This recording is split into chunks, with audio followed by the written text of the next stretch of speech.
പ്രിയപ്പെട്ട ഉദ്യോഗാർത്ഥി സുഹൃത്തുക്കളെ, നിങ്ങൾക്കേവർക്കും ഹോബ്സിൻ്റെ പുതിയൊരു യൂട്യൂബ് ക്ലാസ്സിലേക്ക് സ്വാഗതം. നമ്മളിന്ന് ഇവിടെ ഈ ക്ലാസ്സിൽ ചർച്ച ചെയ്യാൻ പോകുന്നത് ഇന്ത്യൻ ഭരണഘടനയുമായി ബന്ധപ്പെട്ട് പുതിയ പാഠപുസ്തകത്തിലുള്ള വേറിട്ട വിവരങ്ങളെ അടിസ്ഥാനപ്പെടുത്തി. അപ്പോൾ ഈ അടുത്ത് ഡിപ്പാർട്ട്മെൻറ്റ് തല പരീക്ഷകൾക്ക് ചോദിച്ച, അതുപോലെ തന്നെ ഡിഗ്രി ലെവൽ പരീക്ഷകൾക്ക് ചോദ്യം വന്ന മേഖലയെ അടിസ്ഥാനപ്പെടുത്തി നമുക്ക് ഈ ക്ലാസ് കൊണ്ടുപോകാം.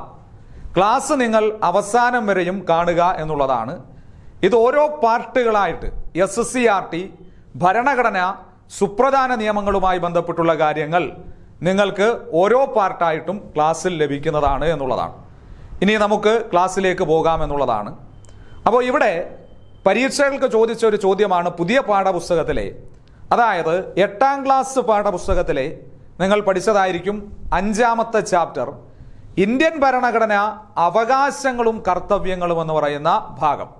അപ്പോൾ അവിടെ നിന്നും PSC പരീക്ഷയ്ക്ക് ഇനി ചോദിക്കാൻ സാധ്യതയുള്ള വേറിട്ട വിവരങ്ങൾ, നിങ്ങൾ പഠിച്ചിട്ടില്ലാത്ത കുറച്ചു ഭാഗങ്ങളെ അടിസ്ഥാനപ്പെടുത്തി നമുക്ക് കാര്യങ്ങളൊന്ന് കൊണ്ടുപോകാം എന്നുള്ളതാണ്. അപ്പോൾ ഇവിടെ നിന്നും പരീക്ഷകൾക്ക് ചോദിച്ചൊരു ചോദ്യമാണ്, നിങ്ങൾ പാഠപുസ്തകം റെഫർ ചെയ്തിട്ടുള്ളവരാണെങ്കിൽ നിങ്ങളുടെ ശ്രദ്ധയിൽപ്പെട്ടിട്ടുണ്ടാവും. ഒരു അഭിപ്രായം എന്ന നിലയിലാണ് ഈ ചോദ്യം ചോദിച്ചത്. ചോദ്യം ഇങ്ങനെ, അതായത് ഓരോരുത്തരും ഓർക്കേണ്ടത്, ഞാനൊരു ഇന്ത്യക്കാരൻ എന്ന നിലയിൽ എനിക്ക് ചില അവകാശങ്ങളോടൊപ്പം നിയതമായ ചുമതലകളും ഉണ്ടെന്നാണ്. ഓരോരുത്തരും ഓർക്കേണ്ടത്, ഞാനൊരു ഇന്ത്യക്കാരൻ എന്ന നിലയിൽ എനിക്ക് ചില അവകാശങ്ങളോടൊപ്പം നിയതമായ ചുമതലകളും ഉണ്ടെന്നാണ്. അതാണ് നമ്മുടെ ഈ സ്ക്രീനിൽ രേഖപ്പെടുത്തിയിട്ടുള്ള സ്കൂൾ പാഠപുസ്തകത്തിലെ കട്ടിംഗ് ആണ് കൊടുത്തിട്ടുള്ളത്. ഇതേ രീതിയിലാണ് PSC ചോദ്യം ചോദിച്ചത്. ആരുടെ വാക്കുകളാ? സർദാർ വല്ലഭായ് പട്ടേലിന്റെ വാക്കുകൾ. ആരുടെ വാക്കുകളാണ് എന്നാണ് ചോദ്യം.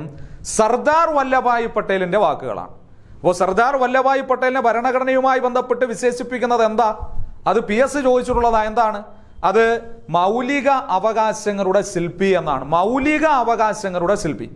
ഇവിടെ LGS നിലവാരത്തിൽ ജനറലായിട്ട് നിങ്ങൾ പഠിച്ചിട്ടുള്ളൊരു ചോദ്യമാണ്. മൗലിക അവകാശങ്ങളുടെ സംരക്ഷകൻ എന്നറിയപ്പെടുന്നത് ആരെയാ? മൗലിക അവകാശങ്ങളുടെ സംരക്ഷകൻ അതാര്? സുപ്രീം കോടതിയാണ്. ഇന്ത്യയുടെ പരമോന്നത നീതിപീഠമായിട്ടുള്ള സുപ്രീം കോടതിയാണ്. വീണ്ടും ചോദിച്ചിട്ടുണ്ട്, ഈ സുപ്രീം കോടതിയുമായി ബന്ധപ്പെട്ട ആർട്ടിക്കിൾ ഏതാ? അത് ഇന്ത്യൻ ഭരണഘടനയുടെ 5ാം ഭാഗത്തിലെ 4ാമത്തെ അധ്യായത്തിൽ പരാമർശിച്ചിട്ടുള്ള, അധ്യായം ചോദിച്ചിട്ടുണ്ട്, 4ാമത്തെ അധ്യായത്തിൽ പരാമർശിച്ചിട്ടുള്ള സുപ്രീം കോടതിയാണ് പ്രധാനമായിട്ടും അത്തരത്തിൽ ഇന്ത്യൻ ഭരണഘടനയുടെ സംരക്ഷകൻ എന്നറിയപ്പെടുന്നത്. ആർട്ടിക്കിൾ ചോദിച്ചാൽ 124 മുതൽ 147 വരെയുള്ള ആർട്ടിക്കിളാണ്. വീണ്ടും കറണ്ട് അഫയേഴ്സിൽ നിന്നും ചോദിക്കാം, എഴുതി വെച്ചോ. അതായത് കറണ്ട് അഫയേഴ്സിൽ നിന്നും ചോദിക്കാൻ സാധ്യതയുള്ള ചോദ്യം, സുപ്രീം കോടതിയുടെ നിലവിലെ ചീഫ് ജസ്റ്റിസ് ആരാ? സുപ്രീം കോടതിയുടെ നിലവിലെ ചീഫ് ജസ്റ്റിസ് ചോദിച്ചാൽ ജസ്റ്റിസ് സൂര്യകാന്താണ്. ജസ്റ്റിസ് സൂര്യകാന്ത്. അപ്പോൾ ഈ അടുത്ത് അദ്ദേഹത്തിന്റെ സ്വദേശം ചോദിച്ചു. എവിടെയാ? ഹരിയാനയിലെ ഹിസാർ ജില്ലയാണ്. ഹരിയാനയിൽ നിന്നുള്ള ആദ്യത്തെ സുപ്രീം കോടതി ചീഫ് ജസ്റ്റിസ് കൂടിയാണ് അദ്ദേഹം. കൂടാതെ ഓർത്തിരിക്കുക, ദളിത് വിഭാഗത്തിൽ നിന്നുള്ള 2ാമത്തെ സുപ്രീം കോടതി ചീഫ് ജസ്റ്റിസ് ആണ് അദ്ദേഹം. ദളിത് വിഭാഗത്തിൽ നിന്നുള്ള 2ാമത്തെ സുപ്രീം കോടതി ചീഫ് ജസ്റ്റിസ്. നേരത്തെ മുൻവർഷ ചോദ്യമാണ് PSCയുടെ. ദളിത് വിഭാഗത്തിൽ നിന്നുള്ള സുപ്രീം കോടതിയുടെ ആദ്യത്തെ ചീഫ് ജസ്റ്റിസ് ആരാണ്? ദളിത് വിഭാഗത്തിൽ നിന്നുള്ള സുപ്രീം കോടതിയുടെ ആദ്യത്തെ ചീഫ് ജസ്റ്റിസ് ചോദിച്ചാൽ അത് മലയാളിയായിട്ടുള്ള ജസ്റ്റിസ് KG ബാലകൃഷ്ണനാണ്. മലയാളിയായിട്ടുള്ള ജസ്റ്റിസ് KG ബാലകൃഷ്ണൻ. അപ്പൊ അദ്ദേഹം എത്രാമത്തെ സുപ്രീം കോടതിയുടെ ചീഫ് ജസ്റ്റിസ് ആയിരുന്നു അദ്ദേഹം? അതായത് 37ാമത് സുപ്രീം കോടതിയുടെ ചീഫ് ജസ്റ്റിസ്. എല്ലാം ചോദ്യമാണ്. 37ാമത് സുപ്രീം കോടതി ചീഫ് ജസ്റ്റിസ് ആയിരുന്നു ജസ്റ്റിസ് KG ബാലകൃഷ്ണൻ. മലയാളിയായിട്ടുള്ള ആദ്യത്തെ സുപ്രീം കോടതി ചീഫ് ജസ്റ്റിസ് ആണ് അദ്ദേഹം. ദേശീയ മനുഷ്യാവകാശ കമ്മീഷന്റെ ചെയർമാൻ സ്ഥാനത്തെത്തിയിട്ടുള്ള ആദ്യ മലയാളിയാണ് അദ്ദേഹം. ദേശീയ മനുഷ്യാവകാശ കമ്മീഷനിൽ ഏറ്റവും കൂടുതൽ കാലം ചെയർമാനായിട്ട് പ്രവർത്തിച്ചിരുന്നതും ആര് എന്ന് ചോദിച്ചാൽ അത് ജസ്റ്റിസ് KG ബാലകൃഷ്ണൻ തന്നെയാണ്. ഇതെല്ലാം ചോദ്യങ്ങളാണ്. ഇനി പ്രധാനമായിട്ടും ഈ ദേശീയ മനുഷ്യാവകാശ കമ്മീഷന്റെ നിലവിലെ ചെയർമാൻ ആരാ? അത് ജസ്റ്റിസ് V രാമസുബ്രഹ്മണ്യമാണ്. ജസ്റ്റിസ് V രാമസുബ്രഹ്മണ്യമാണ്. ഇമ്പോർട്ടൻ്റ് ആണ്. അപ്പോൾ ആ സുപ്രീം കോടതിയുമായി ബന്ധപ്പെട്ട് കണക്റ്റിംഗ് ആയിട്ടുള്ള കാര്യങ്ങൾ പറഞ്ഞപ്പോഴാണ് നമ്മൾ പറഞ്ഞു പോയത്. ഇനി ആ പാഠപുസ്തകത്തിലേക്ക് തന്നെ വരാം. അപ്പോൾ മൗലിക അവകാശങ്ങളെയും മൗലിക കർത്തവ്യങ്ങളെയും ബന്ധിപ്പിച്ചുകൊണ്ടാണ് സർദാർ വല്ലഭായ് പട്ടേൽ ഇങ്ങനെ ഒരു അഭിപ്രായ പ്രകടനം നടത്തിയിട്ടുള്ളത്. ഇനി ഈ അഭിപ്രായവുമായി ബന്ധപ്പെട്ട് മറ്റ് ചിലർ പറഞ്ഞിട്ടുള്ള അഭിപ്രായം കൂടി സ്കൂൾ പാഠപുസ്തകത്തെ അടിസ്ഥാനപ്പെടുത്തി നോക്കാം. മൗലിക അവകാശങ്ങളെയും മൗലിക കർത്തവ്യങ്ങളെയും ഒരു നാണയത്തിന്റെ ഇരുവശങ്ങൾ എന്ന് വിശേഷിപ്പിച്ചത് ആരാ?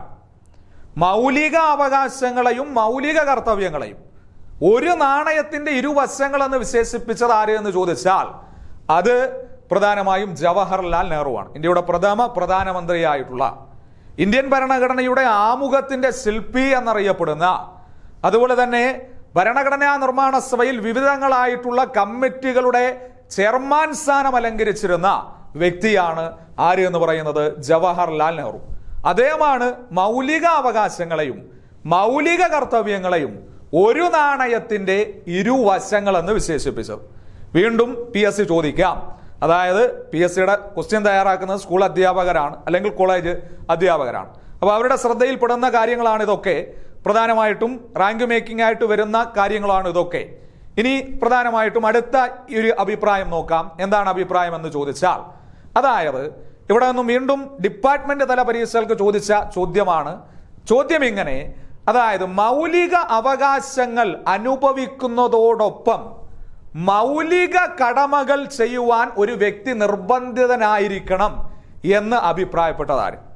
മൗലിക അവകാശങ്ങൾ പ്രധാനമായിട്ടും അനുഭവിക്കുന്നതോടൊപ്പം അവർക്ക് ലഭ്യമാകുന്നു, അതോടൊപ്പം തന്നെ മൗലിക കർത്തവ്യങ്ങളും ചെയ്യുവാൻ നിർബന്ധിതനായിരിക്കണം ഒരു വ്യക്തി എന്ന് അഭിപ്രായപ്പെട്ടത് അത് ഡോക്ടർ രാജേന്ദ്ര പ്രസാദാണ്. ഡോക്ടർ രാജേന്ദ്ര പ്രസാദ് സ്ഥിരമായിട്ട് ഭരണഘടനയിൽ നിന്നും ചോദിക്കുന്നതാണ്. നിങ്ങൾക്കെല്ലാം അറിയാവുന്ന ചോദ്യം. അതായത് ഭരണഘടനാ നിർമ്മാണ സഭയുടെ സ്ഥിരം പ്രസിഡന്റ് ആയിരുന്ന വ്യക്തി ആരാണ്? ഡോക്ടർ രാജേന്ദ്ര പ്രസാദ് ആണ് എന്നുള്ളതാണ്. അപ്പോൾ പ്രധാനമായിട്ടും ഡോക്ടർ രാജേന്ദ്ര പ്രസാദ് ആണ് അത്തരത്തിൽ ഒരു അഭിപ്രായം ഇതുമായി ബന്ധപ്പെട്ട് നടത്തിയത് എന്നുള്ള കാര്യം കൃത്യമായിട്ട് ഓർക്കുക. ഇനി വീണ്ടും ഇവിടെ നിന്നും പരീക്ഷകൾക്ക് ചോദിച്ചിട്ടുള്ളതാണ്. അതായത് നമുക്കറിയാം ഇന്ത്യൻ ഭരണഘടനയുടെ 4A എന്ന ഭാഗത്ത് പാർട്ട് 4A 51A എന്ന് പറയുന്ന ആർട്ടിക്കിളിലാണ് മൗലിക കർത്തവ്യങ്ങളെ പറ്റി പരാമർശിച്ചിരിക്കുന്നത്. മൗലിക കടമകൾ, അതായത് ഒരു വ്യക്തി സമൂഹത്തോടും രാഷ്ട്രത്തോടും ചെയ്യേണ്ട കടമകളെ പറ്റിയാണ് ഭാഗം 4A ആർട്ടിക്കിൾ 51A പരാമർശിച്ചിട്ടുള്ളത് എന്നുള്ളതാണ്. ഇവിടെ നിന്നും നിങ്ങൾ പരീക്ഷയ്ക്ക് ചോദിച്ച ചോദ്യങ്ങളിൽ നിങ്ങൾ ശ്രദ്ധിച്ചു കാണും. അപ്പോൾ അതുമായി ബന്ധപ്പെട്ട് ഒരു റാങ്ക് മേക്കിംഗ് ഫാക്ട്സ് സ്കൂൾ പാഠപുസ്തകത്തെ അടിസ്ഥാനപ്പെടുത്തി തന്നെ നോക്കാം. നമുക്കറിയാം ഈ മൗലിക കർത്തവ്യങ്ങൾ ഇന്ത്യൻ ഭരണഘടനയിലേക്ക് കൂട്ടിച്ചേർക്കണം എന്ന് നിർദ്ദേശിച്ചത് സ്വരൺ സിംഗ് കമ്മിറ്റിയാണ്. നിങ്ങളെല്ലാം പഠിച്ചിട്ടുള്ളതാണ്. സ്വരൺ സിംഗ് കമ്മിറ്റിയാണ്. സ്വരൺ സിംഗ് കമ്മിറ്റിയാണ് മൗലിക കർത്തവ്യങ്ങൾ ഇന്ത്യൻ ഭരണഘടനയിലേക്ക് കൂട്ടിച്ചേർക്കണമെന്ന് ശുപാർശ ചെയ്തത്. PSC ഇവിടെ നിന്നും ചോദിച്ചൊരു ചോദ്യമാണ്. സ്വരൺ സിംഗ് കമ്മിറ്റിയിൽ അംഗമായിരുന്ന ഏക മലയാളി ആര്? സ്വരൺ സിംഗ് കമ്മിറ്റിയിൽ അംഗമായിരുന്ന ഏക മലയാളി ആര് എന്ന് ചോദിച്ചാൽ അത് CM സ്റ്റീഫനാണ്. CM സ്റ്റീഫനാണ് അവിടെ അംഗമായിരുന്നത്. CM സ്റ്റീഫന്റെ പ്രത്യേകത എന്താ? CM സ്റ്റീഫന്റെ പ്രത്യേകത എന്താ? ലോക്സഭയിൽ അനൗദ്യോഗിക പ്രതിപക്ഷ നേതാവായിട്ടുള്ള ഏക മലയാളി ചോദിച്ചിട്ടുണ്ട്. ലോക്സഭയിൽ അനൗദ്യോഗിക പ്രതിപക്ഷ നേതാവായിട്ടുള്ള ഏക മലയാളി. നമുക്കറിയാം ലോക്സഭയിൽ അംഗീകൃത ഔദ്യോഗിക പ്രതിപക്ഷ നേതാവ് സ്ഥാനം വഹിച്ചിട്ടുള്ളവരുണ്ട്, അനൗദ്യോഗിക പ്രതിപക്ഷ സ്ഥാനം വഹിച്ചിട്ടുള്ളവരുണ്ട്. എന്താണ് ഔദ്യോഗികം അനൗദ്യോഗികം എന്ന് ചോദിച്ചാൽ, ലോക്സഭയിലേക്ക് നടക്കുന്ന തെരഞ്ഞെടുപ്പിൽ ഒരു രാഷ്ട്രീയ പാർട്ടി, പ്രതിപക്ഷത്തുള്ള രാഷ്ട്രീയ പാർട്ടി ആകെ സീറ്റിന്റെ 10-1 സീറ്റുകൾ നേടിയാൽ മാത്രമാണ് അവർക്ക് ഔദ്യോഗിക പ്രതിപക്ഷ നേതൃസ്ഥാനം ലഭിക്കുന്നത്. ഔദ്യോഗിക പ്രതിപക്ഷ നേതൃസ്ഥാനം ഇത് എന്താണ് എന്ന് ചോദിച്ചാൽ ഒരു ക്യാബിനറ്റ് മിനിസ്റ്ററുടെ റാങ്കിന് തുല്യമാണ് ഔദ്യോഗിക പ്രതിപക്ഷ നേതൃസ്ഥാനം. അപ്പോൾ നമ്മുടെ രാജ്യത്ത് സ്വതന്ത്ര ഇന്ത്യയിൽ ആദ്യമായി പൊതു തെരഞ്ഞെടുപ്പ് നടത്തിയത് 1951 ഒക്ടോബർ 25 മുതൽ 1952 ഫെബ്രുവരി 21 വരെയുള്ള കാലഘട്ടങ്ങളിലാണ്. PSCയുടെ ചോദ്യമാണ്. അപ്പോൾ ഇവിടെ സ്വതന്ത്ര ഇന്ത്യയിൽ പൊതു തെരഞ്ഞെടുപ്പ് നടന്നു. ആദ്യമായിട്ട് പൊതു തെരഞ്ഞെടുപ്പിലൂടെ അധികാരത്തിലെത്തിയത് ജവഹർലാൽ നെഹ്റു നയിച്ച പ്രധാനപ്പെട്ട കോൺഗ്രസ് സർക്കാരാണ്. അദ്ദേഹം പ്രധാനമന്ത്രിയായിട്ട് തിരഞ്ഞെടുക്കപ്പെട്ടു. പക്ഷേ പ്രതിപക്ഷമായിരുന്നതോ CPI ആണ്, കമ്മ്യൂണിസ്റ്റ് പാർട്ടി ഓഫ് ഇന്ത്യയാണ്. പക്ഷേ പ്രതിപക്ഷത്തിന് പ്രധാനമായിട്ടും അവിടെ ആ തെരഞ്ഞെടുപ്പിൽ ആകെ സീറ്റിന്റെ 10-1 സീറ്റ് നേടാൻ കഴിഞ്ഞിരുന്നില്ല.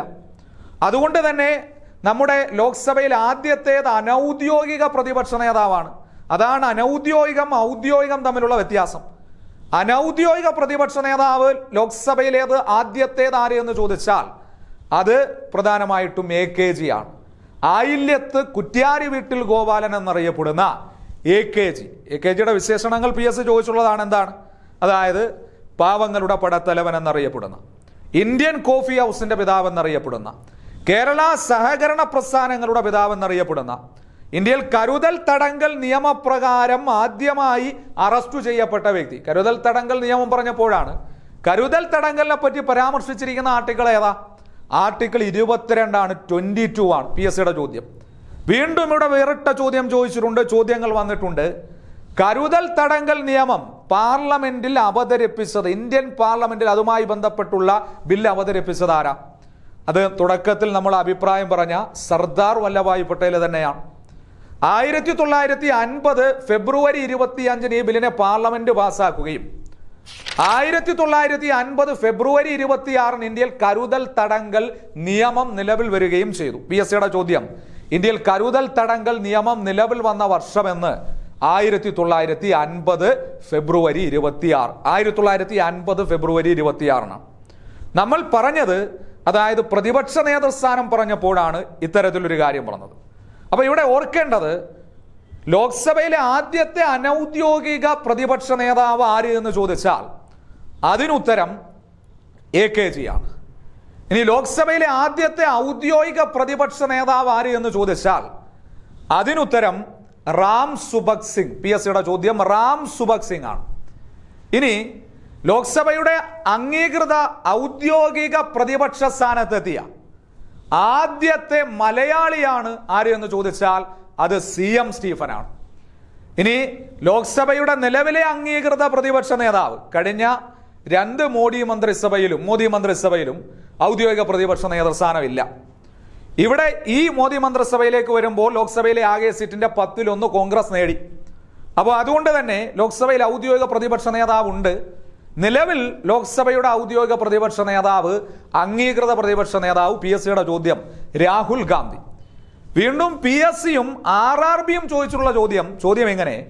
അതായത് ഈ ലോക്സഭയുടെ നിലവിലെ അംഗീകൃത പ്രതിപക്ഷ നേതാവായിട്ടുള്ള രാഹുൽ ഗാന്ധി പ്രതിനിധീകരിക്കുന്ന ലോക്സഭാ മണ്ഡലമേത്? അതേത് എന്ന് ചോദിച്ചാൽ റായ്ബറേലി ഉത്തർപ്രദേശാണ്.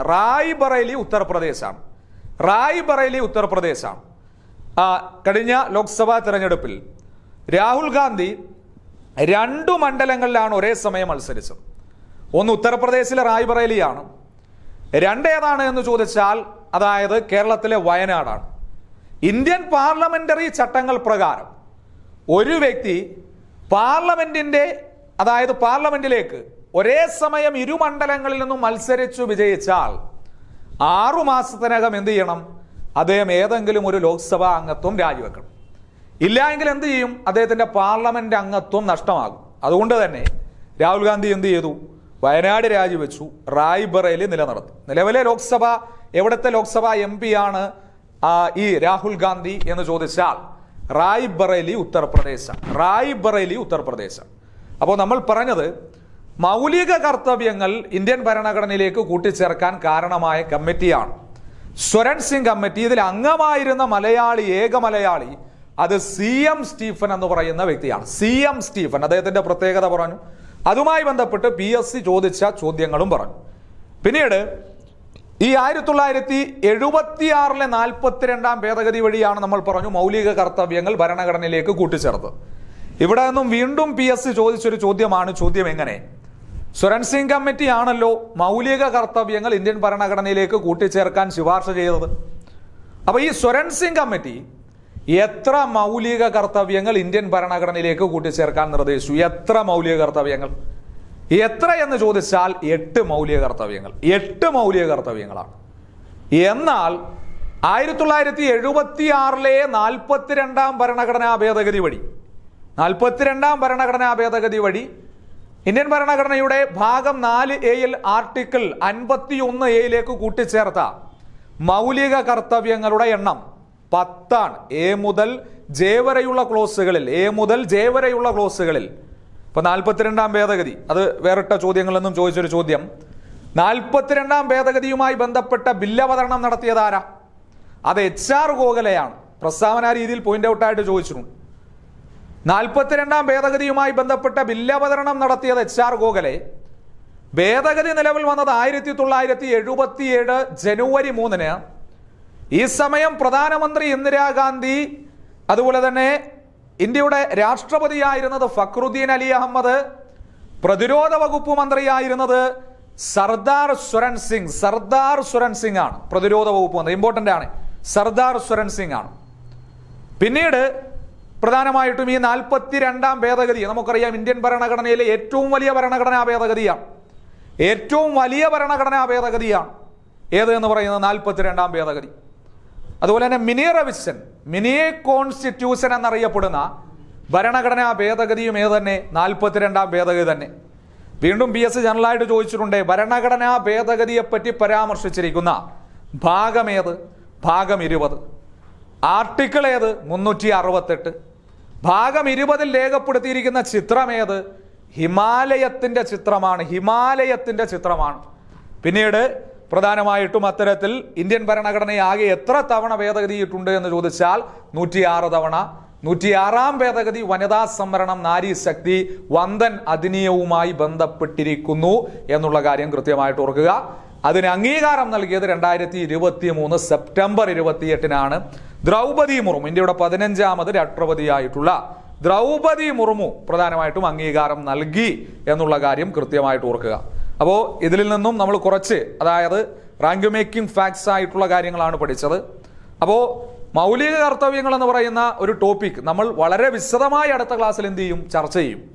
അപ്പോൾ ഇത് സ്കൂൾ പാഠപുസ്തകത്തെ അടിസ്ഥാനപ്പെടുത്തി നമ്മൾ വരാൻ സാധ്യതയുള്ള ചോദ്യങ്ങളെ അടിസ്ഥാനപ്പെടുത്തിയാണ്. ഇനി അടുത്ത പാർട്ടിൽ നമ്മൾ അടുത്ത പ്രധാനപ്പെട്ട ഒരു ചോദ്യത്തെ അടിസ്ഥാനപ്പെടുത്തിയും അതുമായി ബന്ധപ്പെട്ട് ചോദ്യങ്ങൾ ചോദിക്കാൻ സാധ്യതയുള്ള ഭാഗത്തെ അടിസ്ഥാനപ്പെടുത്തിയും ചർച്ച ചെയ്യും. അപ്പോൾ അടുത്ത പാർട്ടും എന്ത് ചെയ്യുക? നിങ്ങൾ കൃത്യമായിട്ട് കാണുക. അപ്പോൾ വീണ്ടും കാണാം. നന്ദി, നമസ്കാരം.